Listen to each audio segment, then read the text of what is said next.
पाना नंबर 527 526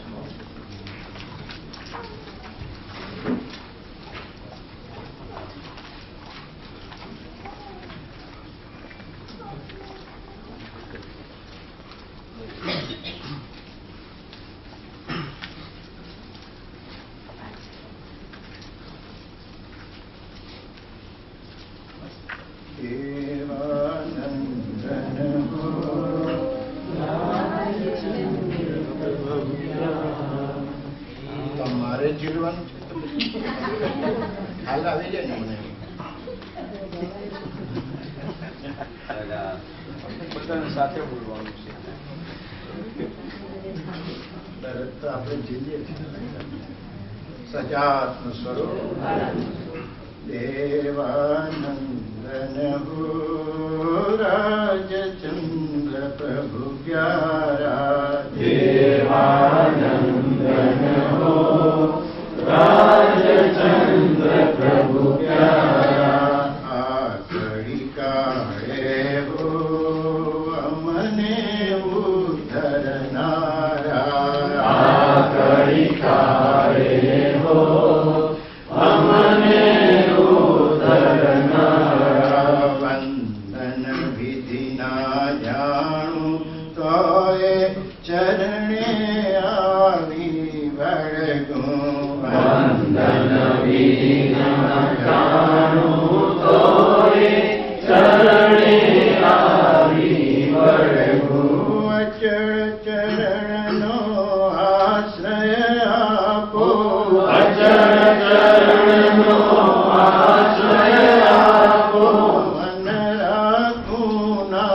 વળગુ દેવાનંદન હો રાજચંદ્ર પ્રભુ પ્યારા મન રાખું ના વળગુ દેવાનંદન હો રાજચંદ્ર પ્રભુ પ્યારા અહો શિખામણ આપે આપી સદા સ્વરૂપ ભજવાની અહો શિખામણ આપે આપી સદા સ્વરૂપ ભજવાની અલ્પ શિથિલપણું પણ ત્યાગી અલ્પ શિથિલપણું પણ ત્યાગી ટંકો કીર્ણ થવાની દેવાનંદન હો રાજચંદ્ર પ્રભુ પ્યારા ટંકો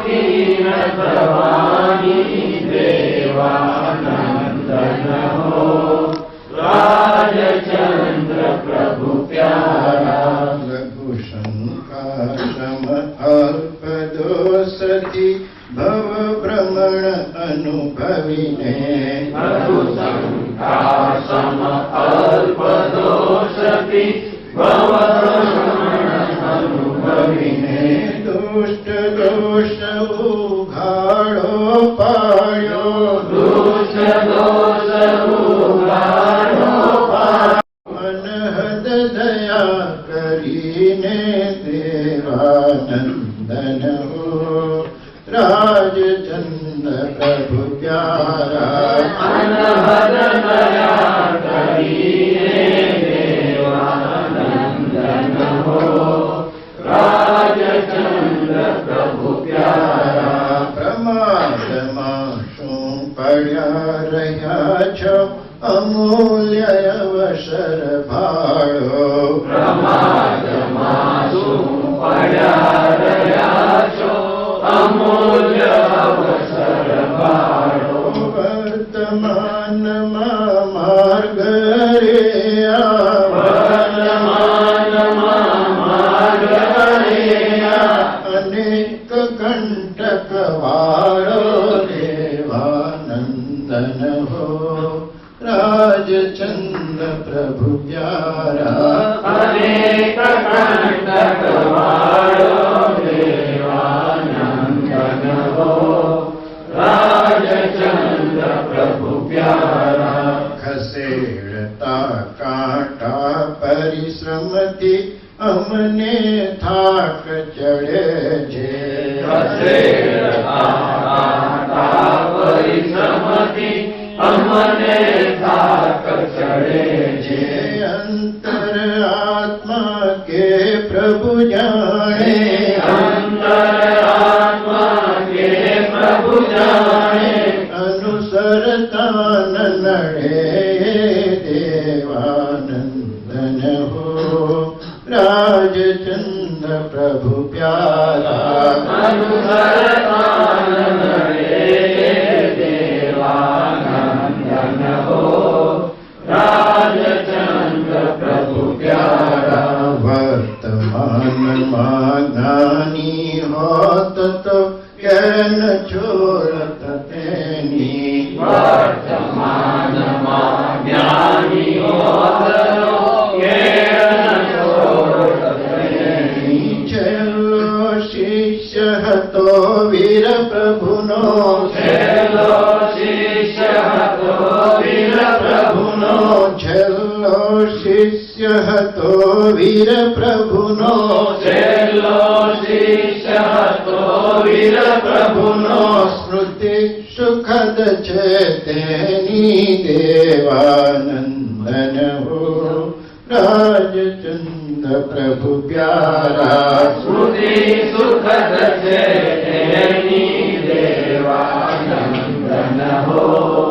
રાજચંદ્ર પ્રભુ પ્યારા અલ્પ શિથિલતાથી ભવ ભટક્યો કોઈ શિથિલ ના થાશો અલ્પ શિથિલતાથી ભવ ભટક્યો કોઈ શિથિલ ના થાશો ના नानु छिद्र जहाजे पड़ता, नानु छिद्र जहाजे पड़ता, नानु छिद्र जहाजे पड़ता, नानु छिद्र जहाजे पड़ता, भर दरिये डूबी जासो देवानंदन हो राजचंद्र प्रभु प्यारा, भर दरिये डूबी जासो देवानंदन हो राजचंद्र प्रभु प्यारा।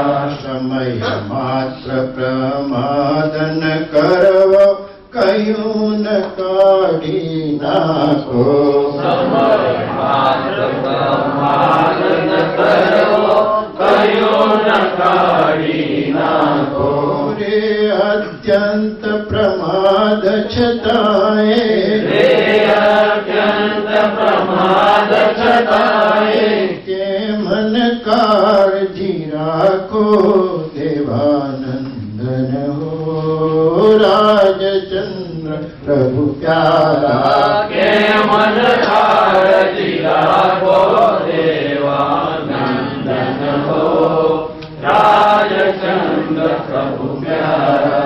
मात्र जाग्रत करवा कहूँ माटे जागो जागो, मात्र जागृत करवा कहूँ माटे जागो जागो, आखो लोक बड़े छे दुखे, आखो लोक बड़े छे दुखे, आखो लोक बड़े छे दुखे, आखो लोक बड़े छे दुखे, चेती भागो भागो देवानंदन हो राजचंद्र प्रभु प्यारा, चेती भागो भागो देवानंदन हो राजचंद्र प्रभु प्यारा।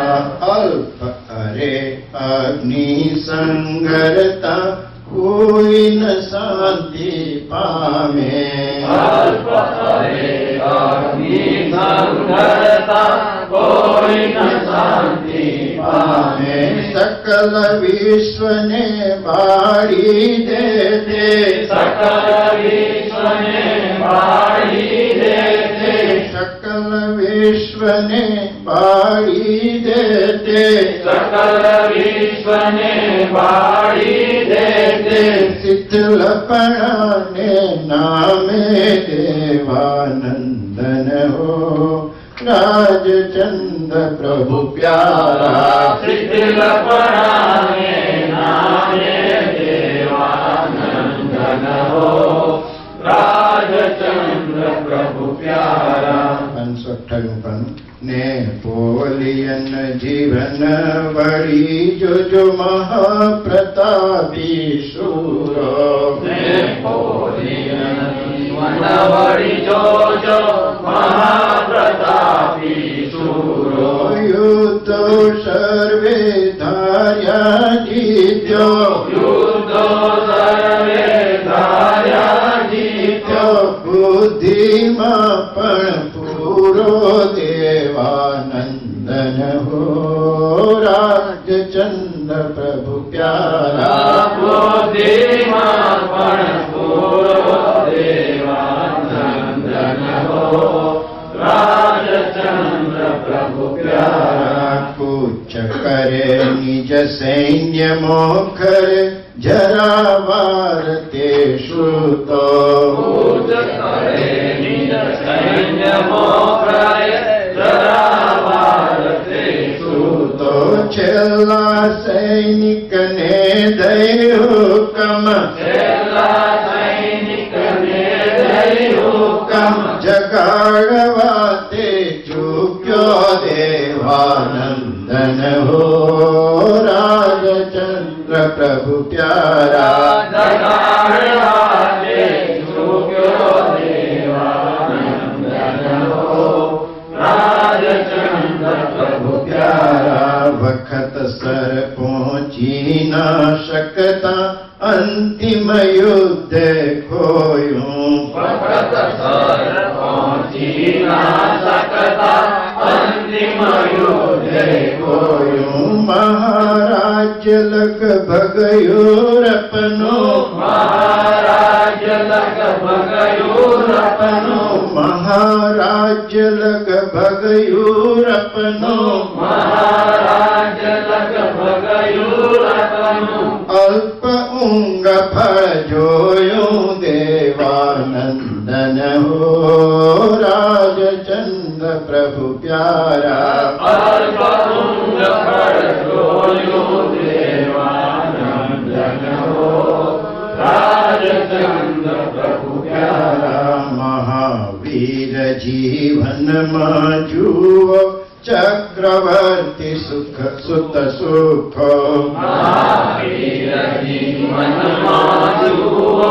ચક્રવર્તી સુત સુખો ત્યાગે ઋષ પ્રભુના સંગે ત્યાગે ઋષભ પ્રભુના સંગે ત્યાગે ઋષભ પ્રભુના સંગે ત્યાગે ઋષભ પ્રભુના સંગે ખમવા ભરે દુઃખો દેવાનંદન હો રાજચંદ્ર પ્રભુ પ્યારા ખમવારે દુઃખો દેવાનંદન હો રાજચંદ્ર પ્રભુ પ્યારા અલ્પ વચન ઉત્સૂત્ર કહ્યાથી બહુ ભવ ઉભા કીધા અલ્પ વચન સુરતયાદી બહુ બહુવા કીધા અલ્પ શિથિલતાના ભારે ફળ અલ્પ શિથિલતાના ભારે ફળ દીર્ઘકાળ લગી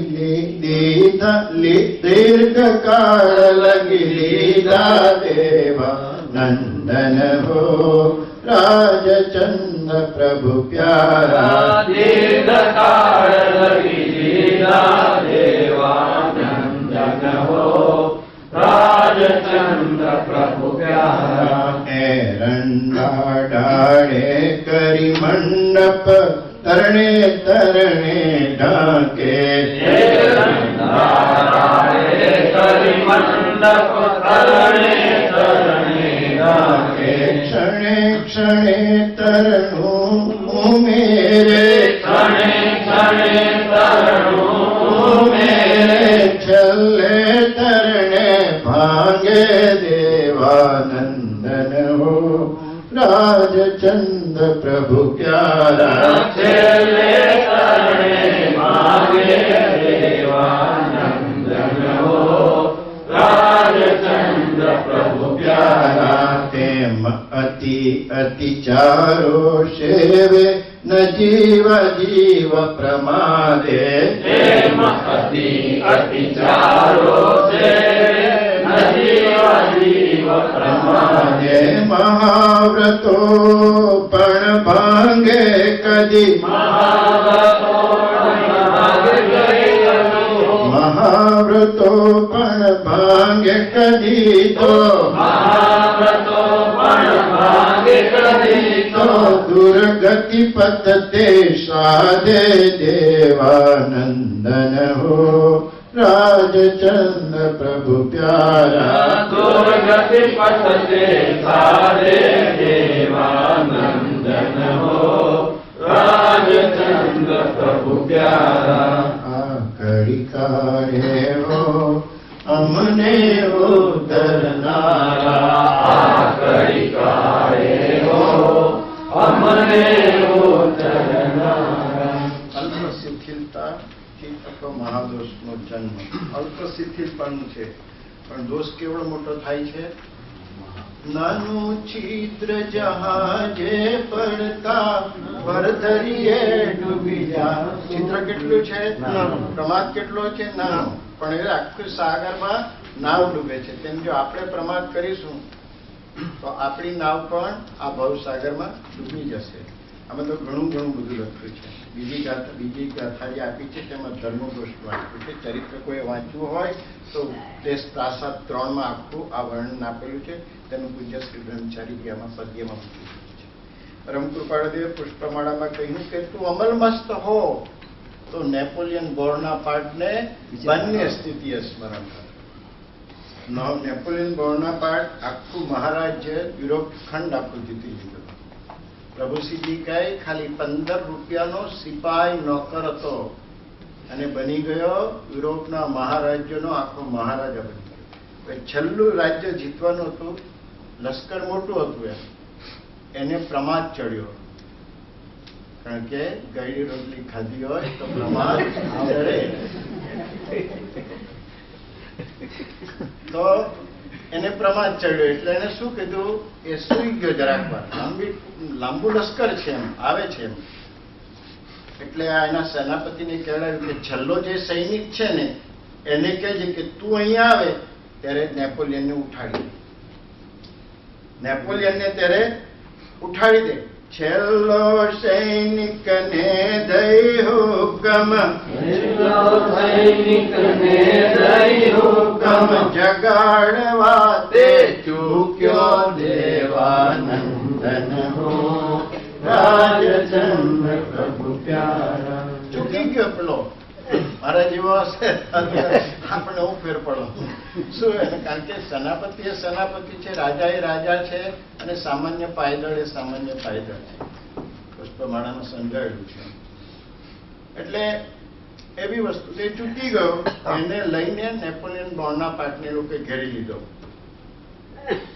એટલે પરમ કૃપાળુદેવ કહી કે જો તું અમલમસ્ત હોય તો નેપોલિયન પણ યુરોપમાં આવે ને તો છોકરાઓને શું કહે, આપણે પેલા છોકરા રડતા હોય ને ત્યારે આપણે શું કહે, બાબાયું સુઈ જા, બાબાયું સુઈ જાય. પોલીસ આવે ત્યારે એ છોકરાને સુવડા માટે શું કરે, બોનો આવ્યો, બોનો આવ્યો એમ. Bonaparte, Napoleon Bonaparte.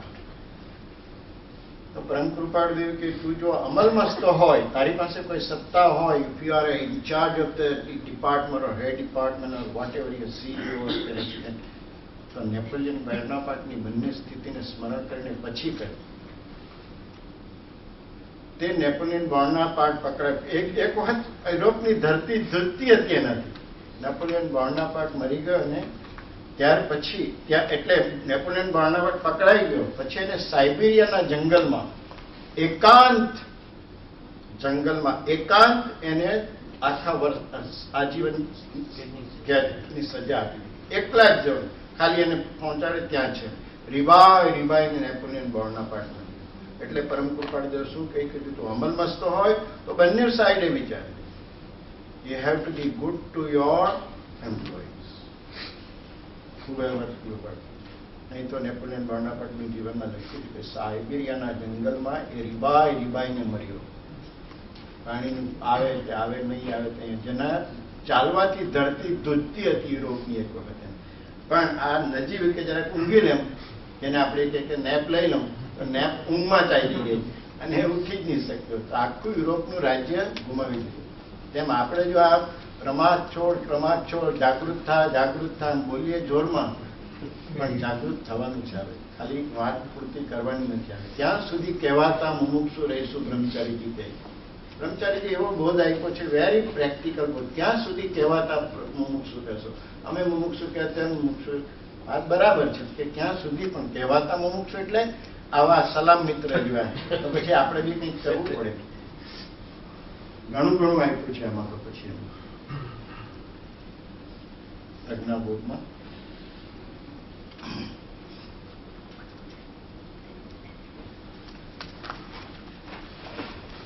તેમ આરંભ પરિગ્રહ પણ એના જેવા જ છે. આમાં આવી ગયું કે અગ્નિ જેવું છે એમ પ્રમાદ અને બળી મરાશાય. તો અહીંયા પણ એ જ વાત કરી છે. ગાથા 44 થી આપણે લેવાનું છે. 52 ગાથા છે એટલે આજે એને પણ એમને લેવાનું થશે. આવતીકાલે તો રચિકામાં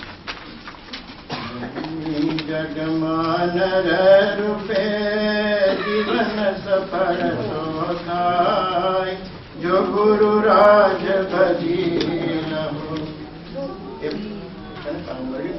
નંબર નોટ. 163 163. અને પછી 44મી ગાથાથી લેવાનું છે.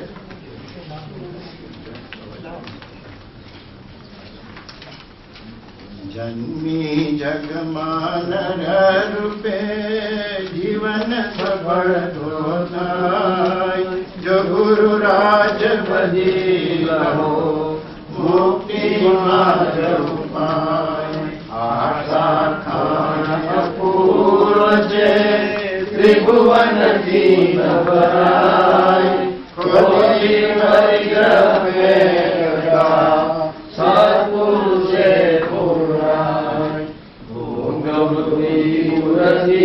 કજો કરો ન પરપંચા, આત્માને ઉદ્ધારવા કમર કસો લેખા. શરીરમાં પડી રહે આરંભ વૃદ્ધિ જ્ઞાન, અસરણ અમિત દેહ પર રાગ કરે ન સુનાન. પરિગ્રહ પર કરો ધરો મુક્તિ પર રાજ, તજી ધ્યાનથી રહો પરમ પદલાન. લોભ મમત્વે ઉપજે લોભ રાગનું મૂળ, રાગે દ્વેષ થતો તથા દ્વેષે દુઃખની છૂડ. નિર્મળતા સુખદાન, નિર્મળતા નિજ મોક્ષનું જ્ઞાન સારહાન. તજ બંને પરિગ્રહો આરંભ જગની વાત, પરિહર પરિહર મોહનું કર કર આત્મ વિચાર. ધર ધર જીવનું દેખ દેખ નિજ રૂપ, કર કર સત્પુરુષાર્થ જીવ સુખ ચાખનું.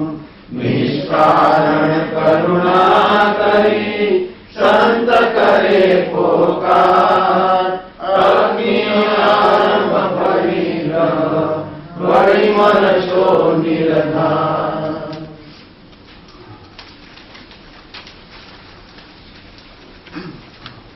આશા ખાણ અપૂર્વ છે ત્રિભુવનથી ન પુરાય, ખોદી પરિગ્રહ ફેંકતા સત્પુરુષે પુરાય. આપણે પહેલે દિવસે જ જોયું હતું કે આ તૃષ્ણાનો ખાવડાની કોઈક વિચિત્રતા છે કે એને ભરવો કેવી રીતે તે આમાં બતાવે છે કે જીવની તૃષ્ણારૂપી ખાણ એવી અપૂર્વ છે કે તેમાં ત્રણેય લોકમાં રહેલ દેવતા, મનુષ્ય કે ભુવનપતિના સુખો નાખી દેવામાં આવે તો પણ તે ખાણ ભરાય એવી નથી. આ એની વિચિત્રતા છે. તો એની વિચિત્રતા બીજી શું છે કે એમાંથી જેમ વસ્તુ ફેંકવા માંડો તેમ એ ભરાય છે.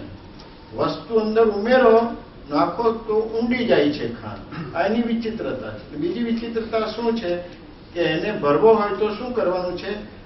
કાઢીને ફેંકી દેવાનું છે. તો આપણે જે કરતા છે એનાથી કાઉન્ટર ક્લોકવાઇઝ કરવાનું છે. આપણે એમ ખિસ્સામાં હાથ મૂકીએ, આપણે ખિસ્સામાંથી એટલે જે કંઈ આપણો પરિગ્રહ છે, જે આત્મામાં 14 પ્રકારે અંતર પરિગ્રહ આવે છે આમાં, તેને કાઢવાના છે ધીરે ધીરે. કસાયો છે, નવ કસાય છે, મિથ્યાત્વ છે.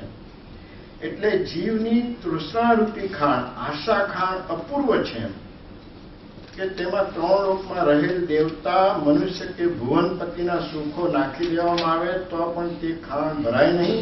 પણ બધા પ્રકારના પરિગ્રહને તે તૃષ્ણાની ખાણમાંથી ખોદી ખોદીને બહાર ફેંકવામાં આવે તો એ જરૂર પુરાય છે.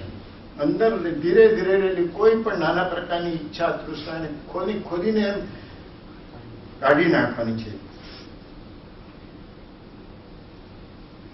અને એને બહાર ફેંકવામાં આવે તો ખાડો પુરાય છે. અને તૃષ્ણા સંતોષાય છે, સંતોષ ગુણ પ્રાપ્ત થાય છે. વસ્તુ બહાર ફેંકવાથી અને આરંભ પરિગ્રહના ત્યાગથી સંતોષ ભાવ આવે છે, જે આત્માનો છે.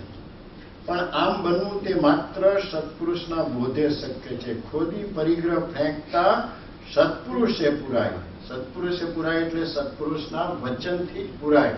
ગમે તેટલો તમે પ્રયત્ન કરો તો પણ પ્રાય બમણો થાય. એના જેવું છે. તમે ભાઈ કઈ નહીં, હું મારી મેરે કરી લઈશ, આમ મને કોઈ છેડે નહીં શકે, મને કઈ જાતનું ટચ નહીં કરે, બધી વસ્તુ રહેવા દઉં. વસ્તુની ભરમાણમાં રહી વસ્તુનું તુચ્છપણું સમજાવવું અત્યંત અત્યંત મુશ્કેલ છે. આપણે જોઈ ગયા કે ઘીની તપેલી અગ્નિ પાસે હોય એ ઉકળે નહીં, પણ દવાઈ તો ખરી છે, ચલિત કરી નાખે. એટલે સત્પુરુષના બોધથી જ આ શક્ય છે. એમ સત્પુરુષના બોધે જીવને સંતોષ ભાવ આવવાથી અનાદિનો તૃષ્ણારૂપી ખાડો જરૂર પુરાય એમ છે. તૃષ્ણારૂપી ખાડો જરૂર પુરાય, સત્પુરુષના બોધથી જ પુરાય. કારણ કે સત્પુરુષ તમને આત્મદ્રષ્ટિ કરાવે છે કે તમે પરિપૂર્ણ સુખી છો, તમારે કોઈની જરૂર નથી, કોઈની પણ જરૂર નથી. સંતોષામૃત તૃપ્તા નામ મન શાંત ચિત્તતા. મનની શાંતિ અને આત્માની શાંતિ ત્યારે જ થાય છે જ્યારે સંતોષરૂપી અમૃત એ પીવામાં આવે તો એ જ સંતોષરૂપી અમૃત જ તમને તૃપ્ત કરી શકે, બીજું કોઈ કરી નહીં શકે. અહીંયા લખ્યું કે તેમાં 3 લોકમાં રહેલ દેવતા, મનુષ્ય કે ભુવનપતિના સુખો. એમ ભુવનપતિ એટલે શું? કે ભુવનપતિના 7,72,00,000 ભુવન છે. અને ભુવનપતિ જે પહેલી નર્ક છે એમાં પહેલી નર્કમાં 13 પાથડા આવે, દરેક નર્કમાં, ને 13 આંતરા આવે. તો પહેલી નરકની પહેલા 2 આંતરા છોડી દઈ બાકીના જે આંતરા છે તેમાં ભુવનપતિના 7,72,00,000 ભવન છે. એની બાજુમાં જે પરાધામી કહેવાય કે જે આપણને નરકમાં દુઃખ આપવાના છે. જો નરકે જઈશું તો, પણ નરકે જવું નથી. કારણ પ્રભુશ્રીજીએ કહ્યું છે કે તમે જો આ પુરુષની ભક્તિ કરશો તો હું ઓછામાં ઓછો દેવ ગતિ તો છે જ, પણ કહેવાથી પ્રાપ્ત થાય નહીં. એટલે આજે બધાએ સંકલ્પ કરવાનો છે કે મારે કઈ ને કઈ પુરુષાર્થ કરવો જ છે. કારણ કે આપણે જોઈએ છીએ, સાંભળીએ છીએ કે આનો દેહ છૂટી ગયો, તો પ્રભુશ્રીજી કે મૃત્યુ આવવાનું છે એમાં ફેર નથી, પણ ક્યારે આવવાનું છે તે માટે હંમેશા. એટલે પ્રભુશ્રીજી કહેતા કે કર્મ ઉદયમાં આવશે, મૃત્યુ આવશે તો ક્યાં ચડી જશો? શું આકાશમાં ચડી જશો? કર્મ તો તમારાથી 2 ડગલા. કોણ તમને જીવાડે છે? કર્મ થકી તો તમે જીવો છો. અહીંથી ગયા પટ દઈને એક્સિડન્ટ થઈ ગયો, ન જવું હોય ત્યાં કોણ લઈ જાય છે? કર્મ જ તમને ખેંચી જાય. આપણે કહ્યું કે હવે નહીં ગયા હોત તો તમને નહીં ચાલ, પણ ભાઈને બધી ખબર છે છતાં કર્મ જ એને ખેંચી જાય છે. તેનું આયુષ્ય પૂરું થવા આવ્યું છે, પછી એમાં કોઈ કરી નહીં શકે એવું છે. એટલે આ 3 લોકના એમ કેટલા માટે આ ચિત્રપટ આપેલું છે ધીરુભાઈ પંડિતના, એમાં કે આ જે આ લોક છે તેમાં આ ઉર્ધ્વ લોક છે જે દેવલોક છે, પછી નવગ્રહ છે, પછી અનુત્તર વિમાન ને પછી સિદ્ધશિલા. આ મધ્ય લોક છે આપણું. અને તેની નીચે આ પહેલી રત્નપ્રભા નામની નરક છે.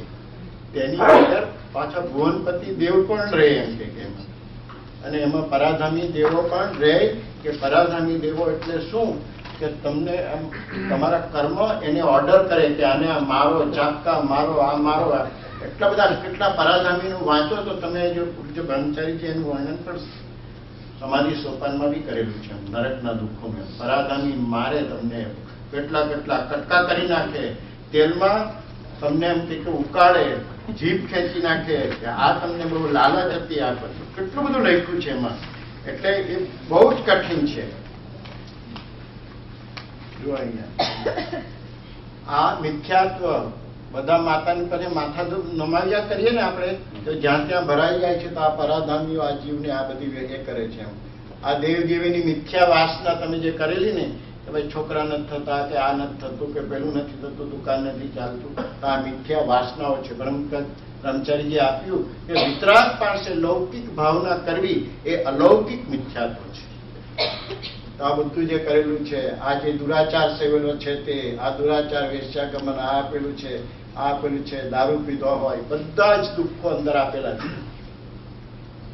કારણ કે આત્મા કમ્પ્યુટરનું કમ્પ્યુટર છે. કોણ કરાવે છે? એમ આત્માના પાસે બધા કર્મો છે. એમ તો આટલું જોઈને આટલું વાંચીને તો આપણે કંઈક ચેતીએ કે હવે હું આ કર્મ કરતા અટકું.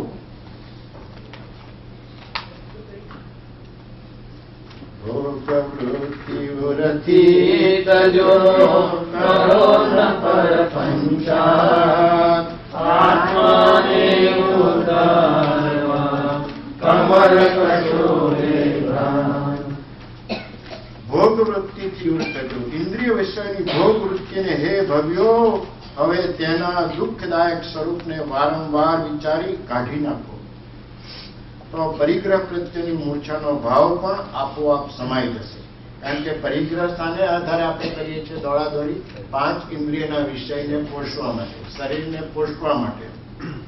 તો એ પરપંચાત થઈ છે જીવ માટે. આત્મા માટે શરીર એ પરપંચાત છે. આપણે કહીએ કે હું મારે માટે જ કરું છું, પણ આત્મદ્રષ્ટિએ કહ્યું કે એ તો પરપંચાત છે, પારકી પંચાત છે. આમ આત્માને નિશ્ચયથી જોઈએ તો આ દેહ એ જ પરિગ્રહ છે. પરિગ્રહ એટલે પારકી વસ્તુ થઈ, પર સંગ્રહ. તો કે તે મારું શરીર છે ને, તો પ્રભુશ્રીજી કહેતા તું સત્પુરુષનો પ્રગટ ચોર છે, તારું શરીર છે જ નહીં. એમ તારો એક આત્મા. તો શરીર પ્રત્યેનો આ મૂર્છા ભાવને લીધે આપણે આરંભ પરિગ્રહ કરીએ, અને જો શરીર પ્રત્યેનો દેહાભિમાન ટળી ગયું હોય, બધી પંચેન્દ્રિયના વિષયોની પણ એ થઈ ગયું હોય, તો પરિગ્રહની મૂર્છા આપોઆપ શાંત થઈ જાય છે. તથા આત્માથી પર એવા સગળા પદાર્થોની પંચાયતમાં પડો નહીં. આત્માથી પર એવી દેહ અને દેહ આદિ કે બીજી ગામની પંચાયતમાં પડો નહીં. તો પેલા આજે સવારે આવી ગયા કે હું બધું ત્યાગીને બેઠો છું, તો મેં ત્યાગ કર્યો કહેવાય કે નહીં? પણ ગામ આખાનું માથે લઈને ફરતા હોય તો બ્રહ્મચારી કે એ ત્યાગ ન કહેવાય. ત્યાગ શાને માટે લીધો છે? તો તે વિચારવું જોઈએ. એટલા માટે એ પત્રમાં ત્યાં આવી. પણ માત્ર તમારા આત્માનો ઉદ્ધાર કરવા માટે હે ભાઈ હવે તો કમર કસીને તૈયાર થાવ. એમ કમર કસીને તૈયાર થાવ એટલે આ ચિંતા મૂકી દો. એમ બધી ચિંતા મૂકી દો કે ભાઈ આનું શું થશે, આનું શું થશે. કારણ કે બધે સર્વ જીવ પોતપોતાના કર્મે કરીને વિપર્યાસપણું અનુભવે છે. શરીર માત્ર પરિગ્રહે આરંભ વૃદ્ધિ જાણ અશરણ નિત્ય દેહ પર રાગ કરે ન સુજાન. આ શરીર માત્રના પરિગ્રહ વડે સંસારી જીવ તેને સુખી કરવા માટે અનેક પ્રકારના આરંભ એટલે હિંસાના કામો કરવા તૈયાર થઈ જાય છે.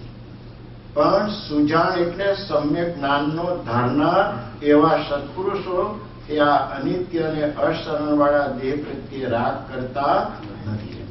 આ દેહ અનિત્ય છે અને કોઈ બચાવી શકે એમ નથી. કોઈ બચાવી શક્યું નથી દેહને. પરમ યોગી એવા શ્રી ઋષભદેવાદી પુરુષ પણ આ દેહને રાખી શક્યા નથી. પણ એ દેહમાં એક વિશેષપણું છે, તે એ કે જ્યાં સુધી એનો સંબંધ વર્તે છે ત્યાં સુધી જીવે નિર્મોહીપણું કરી, અસંગપણું કરી, નીચ સ્વભાવ સ્વરૂપ એવો પોતાનો આત્મા જાણી સર્વ ભાવ પ્રત્યેથી વ્યાવૃત થવું કે ફરીથી જન્મ મરણનો ફેરો ન રહે. વચનામૃત 780. સૌભાગભાઈ પર 6 દિવસ પહેલા પત્ર લખ્યો કે પરમ યોગી એવા ઋષભદેવાદી પુરુષ પણ આ દેહને રાખી શક્યા નથી, કે જેની પાસે રિદ્ધિ સિદ્ધિ લબ્ધિનો કોઈ ટોટો નહોતો. એમ જેની પાસે રિદ્ધિ સિદ્ધિનો કોઈ જાતનું કઈ હરકત જ નહોતી, છતાં એવા પુરુષો પણ દેહને રાખી શક્યા નથી. સૌભાગભાઈને કેમ લખ્યું કે તમે દેહની ચિંતા કરશો નહીં, દેહ તો રાખવા માંડશો તો પણ રહેવાનો નથી. સૌભાગભાઈને તૈયાર કરે છે. હવે પછી પરમ પુરુષ દશાવર્ણનો પત્ર લખ્યો છે. એટલે સૌભાગભાઈને તૈયાર કરે છે કે આ કોઈ પણ ઋષભદેવ એવા પરમ પુરુષો પણ જે દેહને રાખી, પરમ પુરુષો એટલે ઋષભદેવ આદિ એટલે તીર્થંકરો, એની પાસે રિદ્ધિ સિદ્ધિ આમ દાસીની જેમ ફરતી હોય. આમ પણ ઇન્દ્ર તું એક ઘડીની વાત કરે છે, 2 ઘડીની, પણ અમારથી એક સમય પણ આ આયુષ્ય વધારી શકાય એમ નથી. એટલે કોઈ પણ કરી શકે એમ નથી.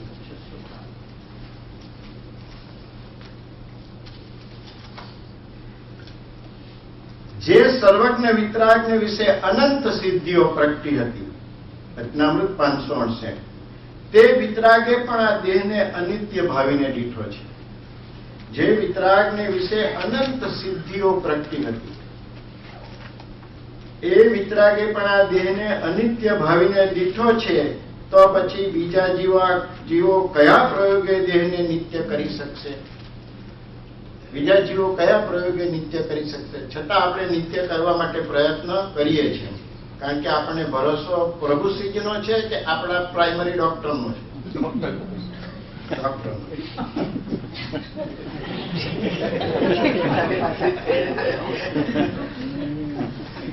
એવું સાચું કહે છે, ખોટું નથી. કારણ પ્રભુશ્રીજીનું જો માનતા હોય આપણે તો ઘણા આપણા આત્મકલ્યાણ કરવાને માર્ગે ચડી ગયેલા છે. ડોક્ટરના ભરોસે રહીએ છે કે ડોક્ટર કહે છે કે તમારે હજુ કઈ વાંધો નથી, આમ બીજે વર્ષે તમે પાછું ફિઝિકલ કરાવવા જાઓ, કાં તમે નહીં હોય કાં ડોક્ટર નહીં.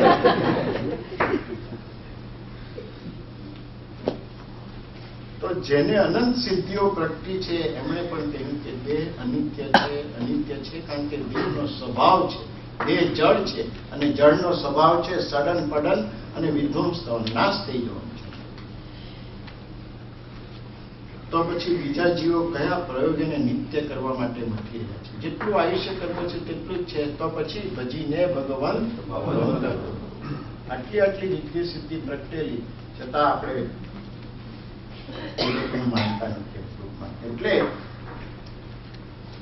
શરીર માત્ર પરિગ્રહે આરંભ વૃદ્ધિ થાય, અને શરીર માત્ર ને લઈને આ આરંભ પરિગ્રહની આપણે વૃદ્ધિ કર્યા કરીએ છીએ. 6 કાય જીવની હિંસા થાય, 6 કાય જીવની હિંસા થાય છે.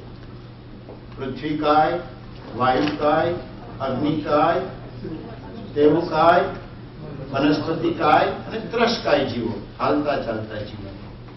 5 એકેન્દ્રિયના અને 1 ત્રસકાય, બધે જ ચાલતા ચાલતા આપણે જમીન ખોદાવીએ, આ કરીએ, તે કરીએ, વાહન ફેરવીએ.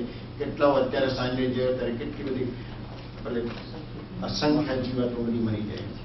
તો આ શાને માટે? શરીરને માટે જ છે. પણ જો ભક્તિ ભજન માટે જતા હોય, એટલા માટે આ કારમાં બેઠા તો ભગવાનને યાદ કરીને પછી સર્વને વસરાવીને કારમાં આગળ વધવું, કે જેથી તમે પાપમાંથી બચી જાઓ. કારણ પ્રભુશ્રીજી કહે ડગલે ડગલે, તમે જો અહીંયા આવતા હશે તો ડગલે ડગલે જગનનું ફળ છે. કારણ કે પ્રભુશ્રીજીની પાસે 5 જૈન બેઠેલા હોય અને 50 પટેલિયા હોય. એટલે પટેલિયાને શું કે જરાક કંઈ થયું સારું તો યજ્ઞ કરાવી દે, આ તકે પૂજા કરાવી દો, કે સત્યનારાયણની કથા બેસાડી દે. એટલે પ્રભુશ્રીજી એને અનુરૂપીને બોધ આપે કે ડગલે ડગલે જગનનું એટલે યજ્ઞનું ફળ છે. બરાબર, પટેલને આમ સમજાવવા પડે. એટલે યજ્ઞ માટે યજ્ઞનું આપણું ફળ મળે એમ ડગલે ડગલે. તો ડગલે ડગલે તમે જે પ્રમાણે અહીંયા ફ્રેન્કલિન ટાઉનશીપના દેરાસરમાં આવવાનું કરો કે હું ભક્તિ માટે જાઉં છું, તો ડગલે ડગલે તમારું પુણ્ય બંધાય છે. કારણ કે સવારથી આપણે વિચારીએ કે આજે મારે ભક્તિ સત્સંગ છે, ત્યારથી તમારા શુભ કર્મની ગતિ ચાલતી થઈ. વિચાર કરો, આ કર્મના સિદ્ધાંત ગોમટસારને મજા આપ્યા છે ને સમજવા અત્યંત કઠિન છે. એટલે પરમ કૃપાળુ દેવ કે કર્મ ગતિ વિચળ છે, એને કોઈ જાણી શકે. અને શરીરની સુખ માટે જ આપણે બધું કર્યું છે. હારે મારે મોક્ષ માર્ગ આરાધો તો સ્નૌ સુખ જો, મનુષ્ય માત્રની પ્રથમ ફરજ તે માનવી રે લોલ. હરે તેરે ચૂકીને કરી શરીર સુખની શોધ જો, ભૂલ ઘણા ભવની આ ભવમાં ભાંગવી રે લોલ, ટાળવી રે લોલ. એટલે શરીરને માટે જ આ બધું થાય છે. અને આપણી બધી શોધખોળ બી શાને માટે થાય છે? શરીર માટે જ થાય છે. અને પ્રથમ ફરજ આપણી શું છે મનુષ્ય ભાવમાં? કે મારે મારા આત્માનું કલ્યાણ કરવું, મારે મારા આત્માનું કલ્યાણ કરવું છે. એટલે બને એટલું સાદગી હોય તો જ આત્માનું કલ્યાણ થઈ શકે. તમે એર કન્ડિશનમાં બેસીને એ કરો, આત્મ ભાવના ભાવતા જીવલા હે કેવળ જ્ઞાન રહે. આત્મ ભાવના, આત્મા આમ છે, આત્માને કોઈ એ કરી શકતું નથી, આત્મા કોઈ છેદી નહીં શકે, આમ કરો એમ. પણ જયારે ખરેખર દુઃખ આવે ત્યારે આપણે ડગી જઈએ છીએ. એટલે સમાધિ સત્સંગમાં કહ્યું કે મુનિ લોકો કેવી રીતે આરાધના કરે ખબર? અદુઃખે ભાવેલું જ્ઞાન દુઃખ દેખી ખસી જશે, તેથી આત્મા મુનિ ભાવે યથાશક્તિ દુઃખે વસી. અદુઃખે ભાવેલું જ્ઞાન, આપણને દુઃખ નથી, ખાઈ પીને આરામથી બેઠા છે, ગળી રોટલી ખાઈને બેઠા છે, એટલે આપણને ક્યાં કે કોઈ મને મારો આત્મા અજર છે, અમારું છે, એને કંઈ થવાનું નથી. અદુઃખે ભાવેલું જ્ઞાન દુઃખ દેખી ખસી જશે. પણ જેવું કંઈક પેટમાં દુખવા માંડ્યું કે આ થયું, તમારે ઘરે જતું રહેવું. આમ અત્યારે બહુ વધારે બેસાય એમ નથી. ખ્યાલ આવ્યો? તેથી આત્મા મુનિ ભાવે. આત્મા કેવી રીતના ભાવે? યથાશક્તિ દુઃખે વશી. એટલા માટે મુનિઓ કાયોત્સર્ગ કરે તાપમાં. તેના અગાશાસ્ત્રની જે પાછળનો જે ચરાનો ભાગ છે ને, તળાવ જેવું હતું, એના પર બધી રેતીઓ હતી. તો પારસભાઈ કે પેલા બધા મુનિઓ આવતા ને, તો એમ એકદમ તાપમાં, આપણે જયારે ઠંડક શોધીએ ત્યારે મુનિ ક્યાં જાય? ત્યાં તળાવ પારે ચાલવા માટે કાયોત્સર્ગ ક્યાં કરે. માટે આત્મા મુનિ ભાવે યથાશક્તિ દુઃખે વશી. એટલે દુઃખ આવે ત્યારે એને ખમેલું છે એટલે ખસી નહીં જાય. અને આપણા જેવા એર કન્ડિશનમાં બેસીને કરેલું છે, અને એર કન્ડિશન બંધ થઈ ગયું તો ગરમી લાગવા માંડે.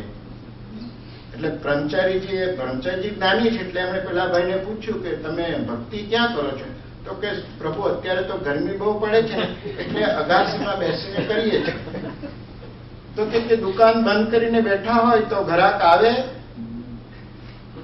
અભ્યાસીને ખ્યાલ છે, દુકાન બંધ કરી હોય તો ગ્રાહક આવે ન આવે. એટલે તમે પ્રભુ પાસે બેસીને કરો તો તમારા જે ભાવરૂપી ગ્રાહક છે તે ત્યાં આવે. તમારા ભાવ આમને બેઠા હોય અને પ્રભુ પાસે બેઠા હોય, ભાવ તો ફેર પડે કે નહીં ચમરતભાઈ? નહીં તો હમણાં જ ભક્તિમાં હમણાં બપોરે જ આવી ગયું એમ કે તને રૂપી અમે બનાવીને પછી ભક્તિ કરીએ છીએ. અરૂપીને અમારે કાં તમારી મસ્કરી કરવી કે તમારા ગુણગાન ગાવા? કબીર સાહેબને કોઈ કહ્યું કે તમારી ભક્તિ તો અરૂપીની ભક્તિ, કોઈ ગજબની ભક્તિ છે તમારી. તો કબીર સાહેબ કહે કે જો તમારાથી થાય નહીં, સામાન્ય જીવોથી અરૂપીની ભક્તિ થાય એમ નથી. આત્મભક્તિ આત્માની. કબીરા કબીરા કા કહે જા જમુના કે તીર, एक गोपी के प्रेम में बह गए लाख कबीर. તમારે ભક્તિ જો જોવી હોય ને તો ગોપાંગનાની ભક્તિ જોવી. પરમ કૃપાળદેવ એને વહેતી મૂકી છે 217ના પત્રમાં, 223ના પત્રમાં. અને બ્રહ્મચારીજી કહે ગોપીઓ કઈ યુનિવર્સિટીમાં ભણવા ગઈ હતી એમ. પ્રેમ માટે કોઈ શીખવાનું હોય, પણ આપણે તો મોટું સર્ટિફિકેટ મારેલું હોય, યુનિવર્સિટી ઓફ હુબલી કે હોય કે આ વિલેનોવા યુનિવર્સિટી કે સેન્ટ જોસેફ યુનિવર્સિટી. પ્રેમ નથી આવતો. ભક્તિ ભલી ભગવંત તમારી સૌ સાધન નો સાર, પ્રેમ પ્રમાણે પ્રભુ પ્રગટાવે મોક્ષ તરી નહીં વાર રે. અતિ આનંદકારી જનહિતકારી ભવ દુઃખહારી નામ તમારું. पर प्रेम प्रवाह बढ़े प्रभु से सब आत्म भेद. આના જેવી મોટી કોઈ સાધના નથી બ્રહ્મચારી કે સત્પુરુષ પ્રત્યે પ્રેમ. નહીં તો આ ભાડા ઘોડા પટેલ અને પ્રભુશ્રી કહે 2 ભાવમાં 5 ભાવમાં બધાનું થઈ જવાનું છે, પણ કહીએ તો લજ્જઈએ. કારણ કે કાલેથી આપણે મૂકી દે, આપણે પ્રભુશ્રીએ કહી છે કે 4 ભાવમાં. હવે તમારે હમણાં ભક્તિ ન હોય કે તમારે 4 ભાવમાં મોક્ષ છે, પણ 4ના પછી 40 થઈ જાય નહીં કરે તો એ પણ કર્મની ગતિ એવી વિચિત્ર છે. એટલે પ્રભુશ્રીજી કહેતા કોઈની કહેવાય નહીં એમ. તો આટલું જ આપણે કે અસરણ છે, જે અનિત્ય છે, જે અસાર છે અને અસરણરૂપ છે, તે આ જીવને પ્રીતિનું કારણ કેમ થાય છે? અને એના પ્રત્યે પ્રીતિ છે એટલે જ આરંભ પરિગ્રહનું કામ છે. એટલે 6 કાય જીવની આપણે હિંસા કરીએ છીએ અને એના પર રાગ છે. આમ સમ્યક દ્રષ્ટિ જીવ હોય ને એ આ વિચાર કરે કે આના પ્રત્યે શું રાગ કરવો. બાકી જૈનમાં તો આમ કહેવાય ઘણી વખત પરથી ખસ સ્વમાં વશ, આટલું વશ કેટલું કરવાનું છે? પરથી ખસ સ્વમાં વશ, આટલું વશ.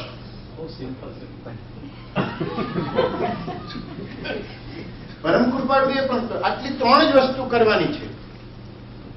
પણ કેટલું ગહન આપ્યું. પરથી ખસ સ્વમાં વશ આટલું વશ. પરમ કૃપાળુદેવ કહે 299 પત્રમાં ગમે તે ક્રિયા જપ તપ કે શાસ્ત્ર વાંચન કરીને પણ એક જ કાર્ય સિદ્ધ કરવાનું છે, તે એ કે પરથી ખસ જગતની વિસ્મૃતિ કર અને સ્વમાં વશ સત્પુરુષના ચરણમાં વશ. અને પછી છેલ્લે એમણે લખ્યું કે વધારે શું કહીએ, વધારે શું કહીએ, ઉપર જણાવ્યું છે તેટલા માટે સર્વ શાસ્ત્ર પ્રતિપાદન કર્યા છે.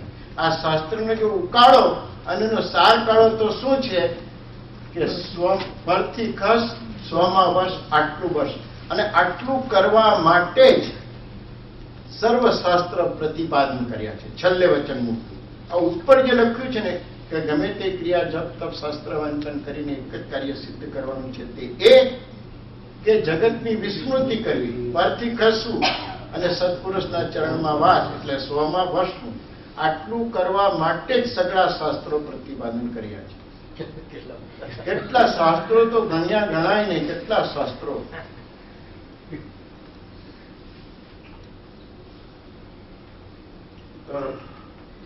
દ્વેષ પરિગ્રહ પર કરો, ધરો મુક્તિ પર રાગ. ભજી દુર્ધ્યાન સુધ્યાનથી રહો પરમ પદ લાગ. દ્વેષ કરવો તો બ્રહ્મચારીજી કે પરિગ્રહ વિશેની મૂર્છા પ્રત્યે કરો. પરિગ્રહ પ્રત્યે નહીં કહ્યું, પરિગ્રહ પ્રત્યેની મૂર્છા પ્રત્યે છે. પરિગ્રહ તમને નરકે નથી લઈ જવાનું, પણ પરિગ્રહ પ્રત્યેની જે તમને મૂર્છા છે, મમતા ભાવ છે, અહમ ભાવ છે, મમત્વ ભાવ છે, એ તમને લઈ જશે દુર્ગતિમાં. એટલે પરિગ્રહ પ્રત્યેની મૂર્છા પ્રત્યે તમારે જો દ્વેષ જ કરવો હોય, જેમ પરમ કૃપાળદેવે કહ્યું કે રાગ કરવો નહીં અને કરવો તો સત્પુરુષ, દ્વેષ કરવો નહીં અને કરવો તો તમારા કુશળ પ્રત્યે કરવો, અનાચાર પ્રત્યે કરવો, દુરાચાર પ્રત્યે કરવો, દુર્વ્યસન પ્રત્યે કરવો. તો અને રાગ કરવો હોય તો કોના પ્રત્યે કરવાનો? રાગ કરવો હોય તો મુક્તિ પર રાગ કરો, મોક્ષ પ્રત્યે રાગ કરો, શુદ્ધ ચૈતન્ય સ્વરૂપ એવા તમારા આત્મા પર રાગ કરો. અને કરવો હોય તો સર્વ દુઃખના ક્ષયરૂપ એવા મોક્ષ પ્રત્યે કરો. એમ પરિગ્રહ જેટલો છે તેટલું પાપ છે. કારણ કે તમે પરિગ્રહ રાખી મૂક્યો હોય, ગૌતમભાઈ કહી તેમ એની પરોજણમાં પછી પડવું પડે. અમે બહુ વખત પછી શબ્દ સાંભળો પરોજણમાં, એટલે એની માવજતમાં કહેવાય બહુ આ ગરાજમાં બહુ થઈ ગયું છે ને હટાવો. હટાવવા ગયા તો અંદર જોઈએ તેટલી કીડી અંદરથી નીકળે, કઈ બીજી ગિંધનનો પેલો આ પૂડો નીકળે કે આ નીકળે. એટલે એ તમારી દ્રવ્ય હિંસા થઈ. અને પરિગ્રહ પ્રત્યેની મમતા છે એટલે ત્યાં પરિગ્રહ પડી રહ્યો છે, એ તમારી ભાવ હિંસા છે. ખ્યાલ આવ્યો છે? બધી આપણે સાફ કરીએ, બધું બોક્સા ખસેડ મૂકીએ તો કઈ જીવ જીવાત હોય, કઈ કરોડિયાના જાળા નીકળે, કરોડિયાનું કેટલું બધું નીકળે. તો એ ભાવ હિંસા પણ એમાં છે ને દ્રવ્ય હિંસા તો આપણે જાતે બોક્સા ખસેડ અંદર જીવાત પાકે કેટલું બધું થાય. અને જેટલા પૈસા વધે તેટલું પાપ વધે છે. બોક્સ ફૂલ છે કે બાકી છે? એટલે જ મૂક્યું છે, બધા પાપ ઓછા.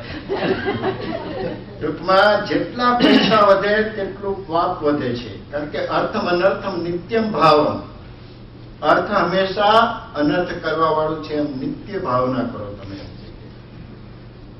છૂટવાની ભાવના છતાં એને ખડી રાખે છે. આપણી છૂટવાની ભાવના થઈ હોય ને તો પણ એ આત્માને તે સંભાવી દે. લક્ષ્મી આદિમાં કંઈક એવી વિચિત્રતા છે કે જેમ જેમ લાભ થતો જાય છે તેમ તેમ લોભની વૃદ્ધિ થતી જાય છે. ધર્મ સંબંધી કેટલું જ્ઞાન છતાં, ધર્મની દ્રઢતા છતાં પરિગ્રહના પાશમાં પડેલો પુરુષ કોઈક જ છૂટી શકે છે. વૃત્તિ એમાં જ છૂટવા જ નહીં દે તમને. પરિગ્રહ વડે થતા આર્ત ધ્યાન અને રુદ્ર ધ્યાનને તાકી તજી દુર્ધ્યાન. દુર્ધ્યાન એટલે બે ચાર ધ્યાનમાંના બે દુર્ધ્યાન છે, આર્ત ધ્યાન અને રુદ્ર ધ્યાન. અને સુધ્યાન એટલે ધર્મ ધ્યાન અને શુક્લ ધ્યાન. જોરમાં બોલો. ધર્મ ધ્યાન અને શુક્લ ધ્યાન એ શું ધ્યાન છે? એને તમે ગ્રહણ કરો અને પરમ પદનો લાગ આવ્યો છે. આ અવસર કેવો છે? પરમ પદની પ્રાપ્તિ કરવાનો લાગ આવ્યો છે. એટલે અરમ પરિગ્રહ કેવા છે કે આર્ત ધ્યાન અને રૌદ્ર ધ્યાન કરાવે એવા છે. એને તજી દો અને અવસર મળે ધર્મ ધ્યાનમાં જાઓ અને ધર્મ ધ્યાન જેમ જેમ નિર્મળ થાય તેમ તેમ પછી એક વખત એવો આવે કે 7મે ગુણ સ્થાને કે 8માંથી શ્રેણી માંડે છે જીવ, તો શુક્લ ધ્યાનમાં ચાલ્યો જાય છે. શુક્લ ધ્યાન કેવળ જ્ઞાનનું કારણ છે.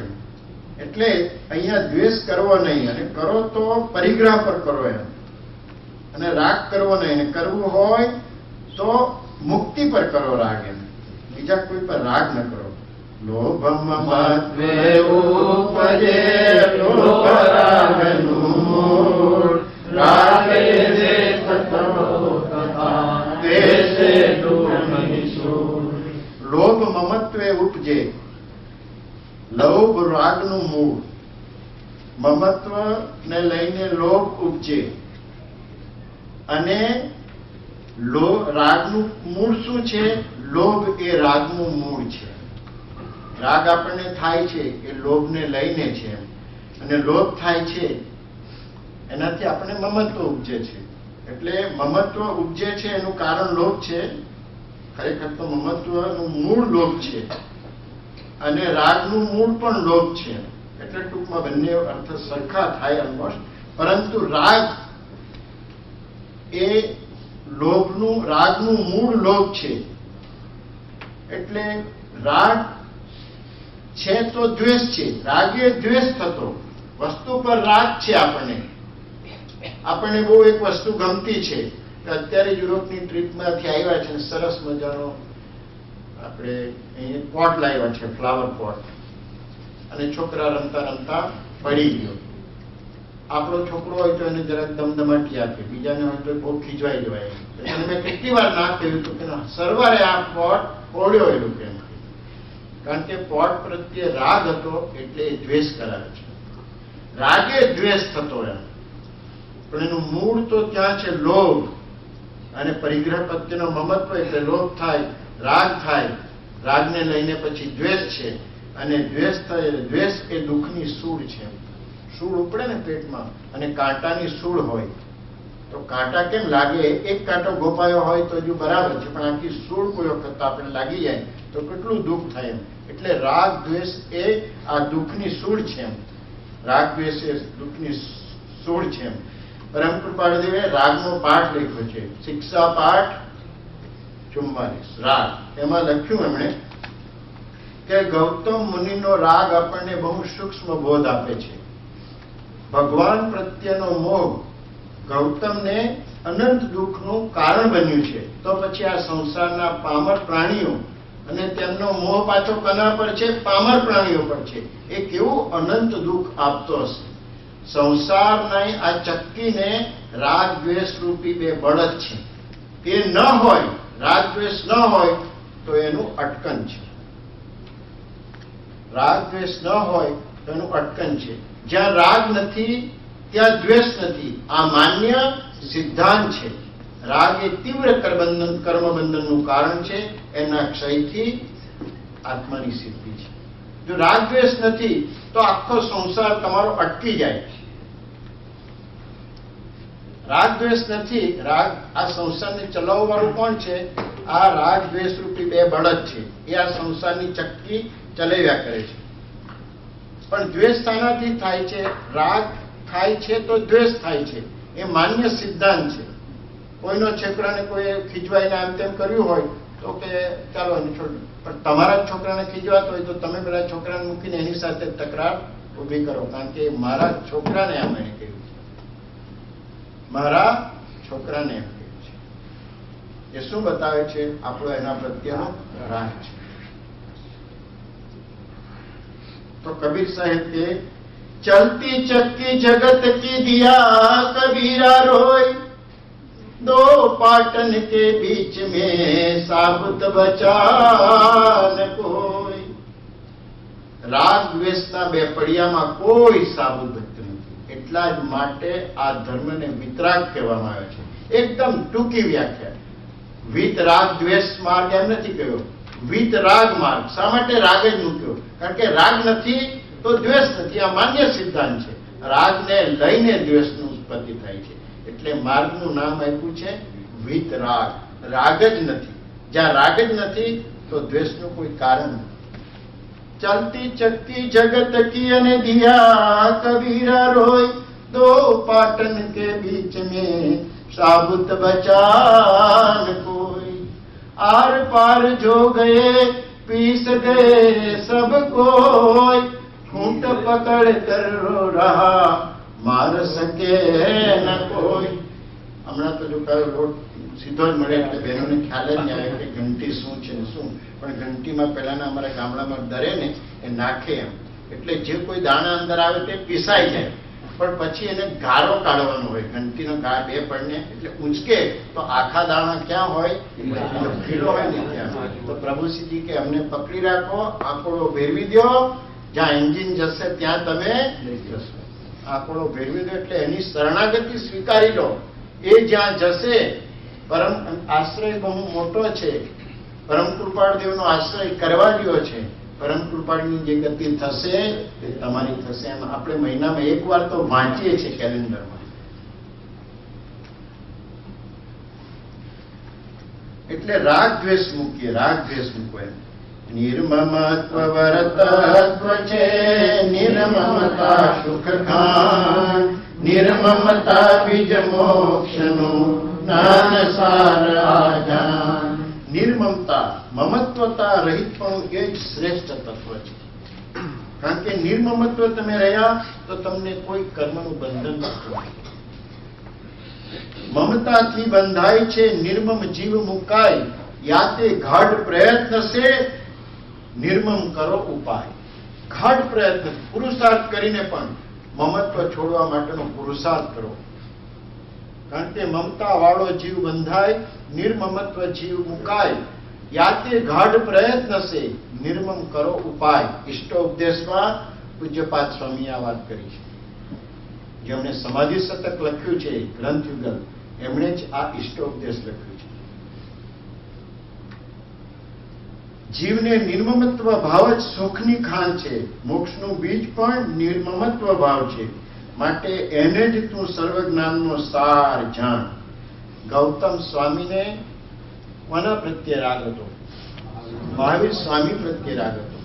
કોઈ બીજા પ્રત્યે તો હતું નહીં, કે કંઈક વસ્તુ પ્રત્યે તો રાગ હતો નહીં.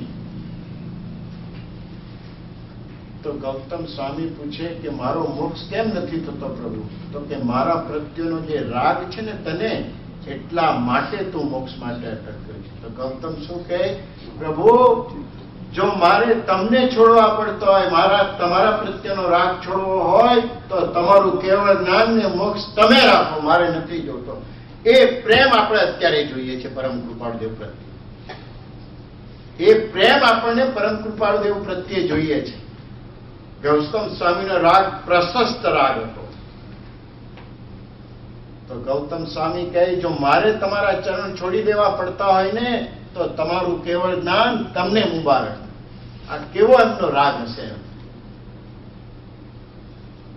કેટલા આજ્ઞાનથી ગૌતમ. અત્યારે આપણને આ પ્રેમ પરમ કૃપાળદેવ પ્રત્યે જાગવો જોઈએ. પ્રભુશ્રીજીને કેટલો બધો પ્રેમ. પ્રભુશ્રીજીથી એમનાથી નમસ્કાર ન થાય તો બ્રહ્મચારીજીને કહે, શું જોઉં છો? મને પાડી દો સાધુડી ઉપર.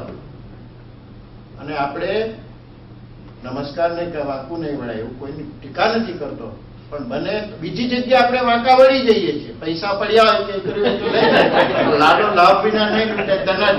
અને પરમ કૃપાળદેવને કે મહાવીરને નમસ્કાર કરવા હોય ત્યારે તમે આપણે ઘૂંટણનો વાંક કરીએ છીએ. પ્રભુશ્રીજી કહે, કોને નમસ્કાર કરો છો?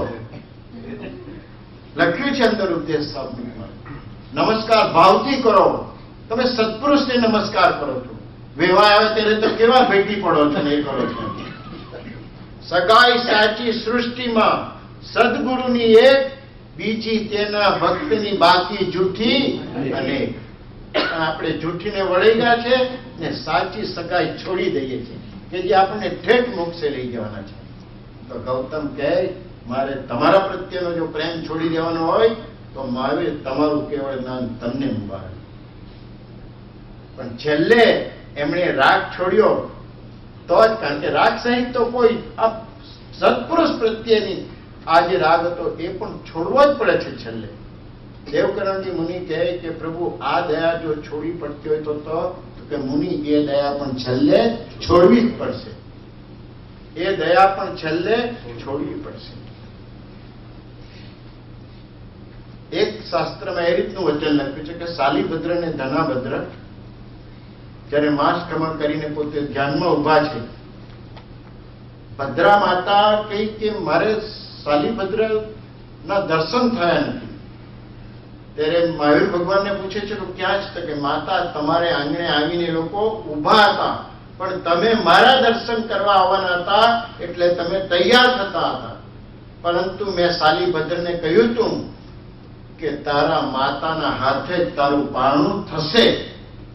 શાલીભદ્ર આવીને પૂછે કે ભદ્રા રાણી તો શી વોઝ સો બિઝી, ભગવાનના દર્શન કરવા માટે આવવાના તો તૈયાર થવા, પણ મને તો એ ગોવાલણ આવતી હતી ને એણે અમને એની પાસે થોડું દહીં હતું ને એનાથી પારણું કરે છે. એ જ તારી પૂર્વભવની માતા હતી શાલીભદ્ર, તારા માતાને હાથે જ પરણું થાય. કોઈ દિવસ તીર્થંકરનું વચન ખાલી જાય, પણ આપણને શ્રદ્ધા નથી કે તમે પરિપૂર્ણ સુખી છો અને બીજા જીવોની અનુકંપા કરો. ભદ્રા માતા આવીને રડે છે. ધનાભદ્રે કઈ નજર નહીં કરી, શાલીભદ્રે નજર કરી. એમાં લખ્યું છે એટલે શાલીભદ્ર સર્વાર્થ સિદ્ધિમાં છે એમ પણ લખ્યું છે.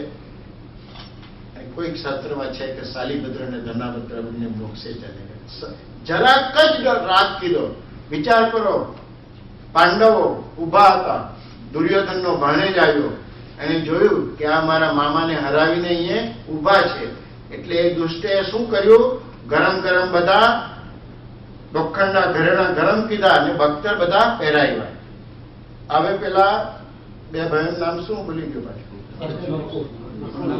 નકુળ ને સહદેવ.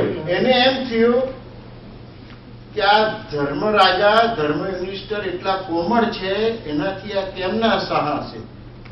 આટલો જ એટલું તો વિચાર કરે. એને કોઈ બીજાનો વિચાર નતો. કોના ધર્મ યુધિષ્ઠિર આ કેવી રીતે સહન કરશે? આટલું જ વિચારવામાં પેલા ત્રણ મોક્ષે ગયા. યુધિષ્ઠિર, અર્જુન ને ભીમ, અને સહદેવ ને નકુળ સર્વાર્થ સિદ્ધિમાં ગયા.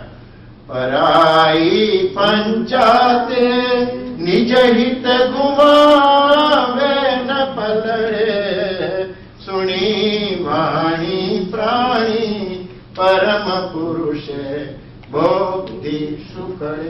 કોની પરાઈ પંચાત હતી? પોતાના જ ભાઈને કઈ બીજું કઈ હોય તો ખાલી મનમાં જ વિચાર કીધો છે, કારણ કે જીવ ભાવથી મોક્ષ માંડે છે. તાંદુલ મત્સ્ય કઈ માટલા ખાધા નથી, તાનાથી બાંધ્યું, વિચાર માત્રથી બાંધ્યું. સાતમી નરકમાં ગઈને પહોંચી જાય. ભાવે કેવળ જ્ઞાન, ભાવે ભાવના ભાવીએ ભાવે કેવળ. એટલે નિર્મમત્વ થવું. તજ તજ બંને પરિગ્રહો આરંભ જટની વાર, પરિહર પરિહર મોહતું કર કર આત્મ વિચાર. બબ્બે વાર લખ્યું છે. તજ તજ અને કર કર, પરિહર પરિહર એટલે ભાર દીધો છે પૂજ્યશ્રીએ, એના પર ભાર દીધો છે કે તજ તજ ધન ધાન્યાદિ 10 પ્રકારના બાહ્ય પરિગ્રહ અને 14 પ્રકારના અભ્યંતર પરિગ્રહ, એ બધાને તજ, 24 ને તજ તજ બંને પરિગ્રહો આરંભ જટ નિવાર, અને હિંસાના જે કાર્યો છે એને જટ નિવાર અને છોડી દે. એમ પરિહર પરિહર મોહતું એટલે કે ત્યાગ કર ત્યાગ કર ત્યાગ કર, છોડી દે. એમ ત્યાગ ત્યાગ અને ત્યાગ. હિંસાના કારણરૂપ આરંભને શીઘ્ર નિવાર. પર પદાર્થો પ્રત્યેના મોહનો પરિત્યાગ કર અને આત્માનો વિચાર કર ત્યાગ ત્યાગ અને ત્યાગ. પૂજ્ય બ્રહ્મચારીજીએ પ્રભુશ્રીજીના બોધને અહીંયા દોહરાવ્યો છે. 2 મિનિટ બાકી.